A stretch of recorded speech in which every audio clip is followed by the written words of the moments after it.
raisons évidentes. La principale raison, c'est que l'hydrogène porte des espoirs en matière d'énergie propre, d'énergie verte ou presque verte. Et donc, cette dimension d'espoir me paraît essentielle dans un monde qui a tendance à parler en termes de catastrophe, de fin du monde. Il me semble important que l'on réfléchisse à ce que les innovations et les nouvelles manières d'examiner sortir du pétrole nous ouvrent un spectre entièrement nouveau, porteur d'espérance, qu'il faut d'ailleurs nuancer parce que c'est compliqué. C'est pas l'hydrogène demain, c'est probablement l'hydrogène après-demain, c'est-à-dire 2030-2040. C'est un couteau suisse en plus, l'hydrogène. Donc il faut étudier la totalité des nouvelles technologies et c'est donc un chantier passionnant et porteur d'espoir.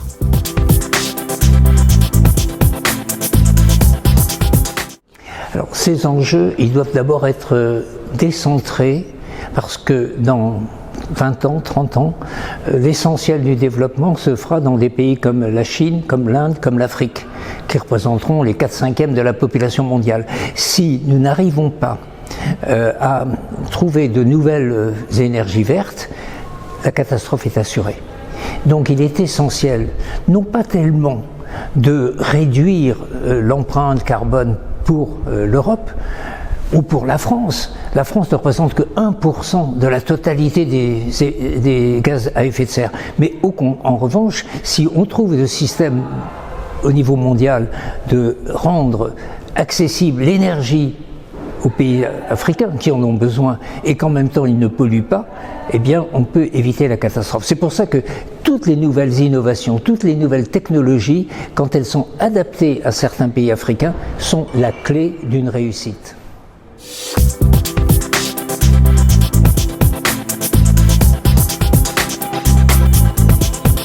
Il ne faut pas être trop impatient. Il faudrait que certains pays qui ont des potentialités exceptionnelles commencent et jouent un rôle, je dirais, de leader pour le continent africain.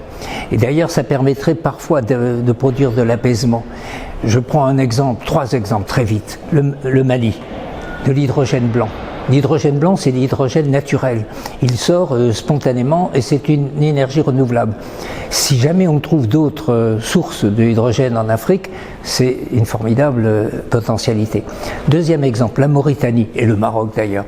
Mauritanie et Maroc, leur façade sur l'Atlantique, le soleil, le vent, vous vous rendez compte, ils peuvent être exportateurs d'énergie. D'abord, ils deviennent autosuffisants en énergie, ils peuvent l'exporter et au passage, ils peuvent verdir les engrais. Vous vous rendez compte l'enjeu pour l'Afrique. Troisième exemple, le Gabon. Le Gabon, ça se présente mal parce qu'il n'y a pas beaucoup de vent.